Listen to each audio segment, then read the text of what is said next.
এটা আমি কি দেখলাম ভূতনাথে যে আজকে, তা যে জিনিসটা দেখলাম আমি কখনো কল্পনা করতে পারিনি যে ভূতনাথে যে এরকম কিছু দেখতে হবে আমার। তা সেটা দেখার পরে আমার মাথা একদম নড়ে উঠলো যে সত্যি এরকম চোরদের জন্য মানুষ যারা পূজা দিতে আসে অনেক ভোগান্তিতে পড়তে হয়, কেননা ব্যাগটা চুরি করে নিলে তারা কাপড় চোপড় মোবাইল সবটা হারিয়ে ফেলে। তাদের মারাই উচিত, তাই ছাড়া কিছুই করা যায় না। মর্নিং গাইস, আজকে ডিউটি সেরে মানে বাড়ি যাওয়ার পথে এক ভাইয়ের বাড়িতে গেছিলাম, ভাইয়ের রুমে। সেখান থেকে এখন যাব আমরা ভূতনাথ। তো এখন যাচ্ছি বিধাননগর বাস, মানে এখান থেকে সায়েন্স সিটি থেকে বাস ধরবো। সায়েন্স সিটি না, মাঠপুকুর ধাবা থেকে বাস ধরবো। বাস ধরে এখান থেকে যাব আমরা বিধাননগর থেকে অটো বা আবার বাসে করে যাব আমরা ভূতনাথ। চলো আজকে ভূতনাথ যাব, কীভাবে যাচ্ছি তা তোমাদের দেখাবো। তো সকালে আমরা ব্রেকফাস্ট করে যাই, তাই ব্রেকফাস্টের জন্য আমরা পরোটা খাবো বলে লাইনে দাঁড়ালাম, কিন্তু পেলাম না, এত বড় লাইন ছিল। সেখানে থেকে ফিরে চলে আসলাম না খেয়ে। আমরা খেতে গেলাম চকলেট চা। তো চকলেট চা খেয়ে দিনটা কেটে গেল। তারপর দেখো ভিড় দোকানে, আমরা লাইন দিয়েছি কিন্তু পাচ্ছি না, মানে এতটা ভিড়, এতটা মানে লোক ওখানে ক্ষুধার্ত সব দাঁড়িয়ে আছে। তো খুব বাজে ব্যাপার ছিল জিনিসটা। তারপর আমরা একটু একটু করে এগিয়ে ভূতনাথ মন্দিরের দিকে গেলাম। ভূতনাথ মন্দিরে যাওয়ার পরে এটা ভালো লাগলো যে এত ভিড় আমি কখনো ভূতনাথে দেখিনি। দেখেছিলাম 31st নাইটে, তাও এত ভিড় দেখিনি। তা আজকে ফার্স্ট আমি এত ভিড় দেখলাম ভূতনাথ মন্দিরে। তো খুবই ভালো লাগলো যে এত লোক পুজো দিতে এসছে এবং তাদের সাথে মানে তাদের সাথে হাতে হাত রেখে আমরাও পুজোটা দিয়ে দিলাম, মাথায় জল ঢেললাম বাবার মাথায়। তো মনটা খুব ভালো লাগলো। আর তোমরা দেখো এই ভিড়ের মধ্যে আমরা খুব কষ্ট করে নিজেকে নিয়ে বাবার মাথায় জল ঢেলেছি। সেটা ভিডিওটা পুরোটা দেখো, তাহলে বুঝতে হবে কতটা কঠোর ছিল এবং কতটা কঠিন ছিল এই পূজা দেওয়ার। চলাই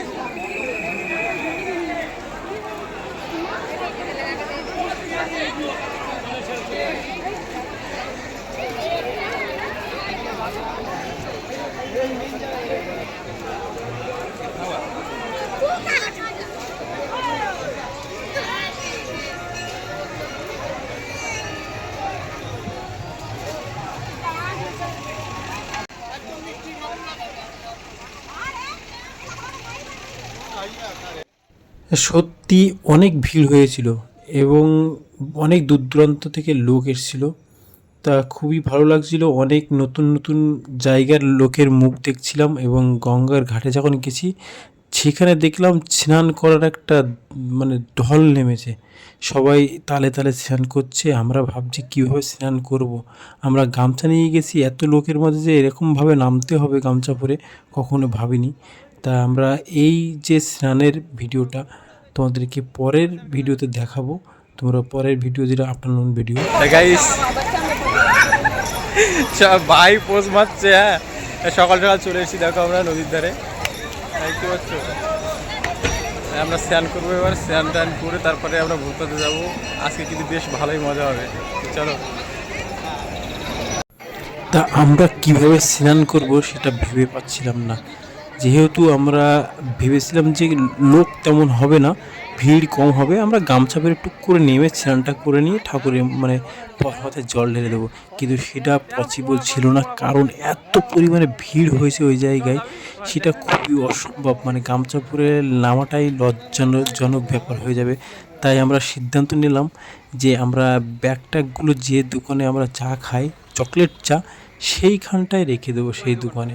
তাই আমরা একটু এগিয়ে গেলাম এবং সেই দোকানে চা খেলাম। চা খাওয়ার পরে আমরা সেখানে ব্যাগট্যাগ রাখলাম। চলো চা খাওয়াটা তোমাদেরকে দেখাই। আর এই দোকানে তোমরা চাইলে যেতে পারো, এটা নিমতলা শ্মশান যে ইলেকট্রিক চুল্লির। আজকে আবার আমরা এসেছি চকলেট চা খেতে। দেখো এখানে চকলেট চা 3 জন আমরা খাবো। আমাদের 3টে চকলেট চা দেবে দাদা। বাইরে বৃষ্টি চলে এসছে। আমরা এবার ভেবেছিলাম যে ফুল নেব এবং প্রসাদ নেব, সেই দোকানে রাখবো না এবং ফুল প্রসাদ আমরা নেব না। আমরা ডাইরেক্ট গঙ্গার জল নিয়ে একটা ঘটে করে 3 জন গেছিলাম। তা আমরা প্রত্যেকবার যখনই যাই আমরা পূজা দেই, ওইখান থেকে প্রসাদ কিনে এবং ফুল জল কিনে। তো এবার ভেবেছিলাম স্নান করে গঙ্গা থেকে জল তুলে বাবার মাথায় ঢেলবো। এটা একটা আলাদা স্পেশালভাবে আমরা বাবাকে মানে এবারের পুজো দেবো, তাই সেই সিদ্ধান্ত নিয়ে তা আমরা চা খেলাম এখান থেকে। চাটা খুব ভালো ছিল, আমাদের চা তৈরি হচ্ছে দেখো এখানটায়, চকলেট চা। তো তোমরা চাইলে এখানে এসে খেতে পারো, 25 টাকা করে, মোটামুটি ভালোই লাগবে। তা চা খেতে খেতে হঠাৎ নাকি বৃষ্টি নেমে আসলো। তখন আমরা ভাবলাম যে সত্যি চাটা খেতে এসে ভালো করলাম, না হলে পুরো ভিজতে হতো, কেন এতটা লোক আমরা কীভাবে ওখানে থাকতাম কোথাও দাঁড়িয়ে। দেখো চাটা চলে এসছে, চকলেট চা, কত সুন্দর চকলেট দিয়ে বানিয়েছে। অনেক জায়গায় চকলেট চা খেয়েছি, কিন্তু এরকম কোয়ালিটিপূর্ণ চা আমরা কখনো খাইনি অন্য কোথাও। সত্যি আমাদের চকলেট চাটা যে দোকান থেকে খাই খুব ভালো তৈরি করে। তোমরা চাইলে এখানে খেতে পারো ভূতনাথে। যখনই যাবে একটু বললাম না যে নিমতলা শ্মশানের দিকে এগিয়ে যাবে, লোককে জিজ্ঞাসা করলে চকলেট চা কোথায় অবশ্যই বলে দেবে।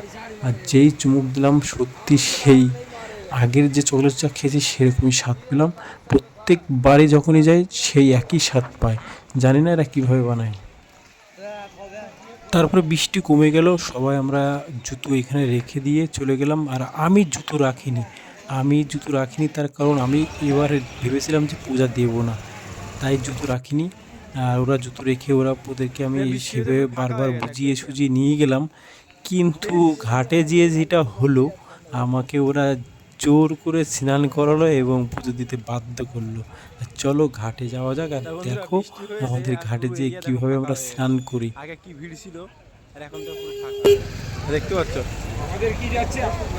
আমরা ঠিক টাইমে চা খেতে গেছিলাম বলেই, না হলে বৃষ্টিতে আমরা ভিজে যেতাম। পুরো ফাঁকা হয়ে গেছে এরিয়া।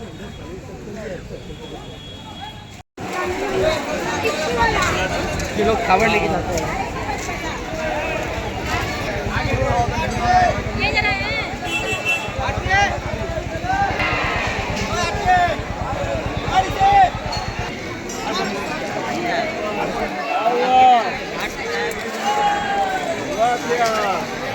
তা লোকটাকে যখন মারছিল আমার সত্যি রাগ হচ্ছিল। চোর, তবুও এতটা মারা ঠিক হয়নি। তা কী করবে বলো, চুরি করলে তো মারতে হবে।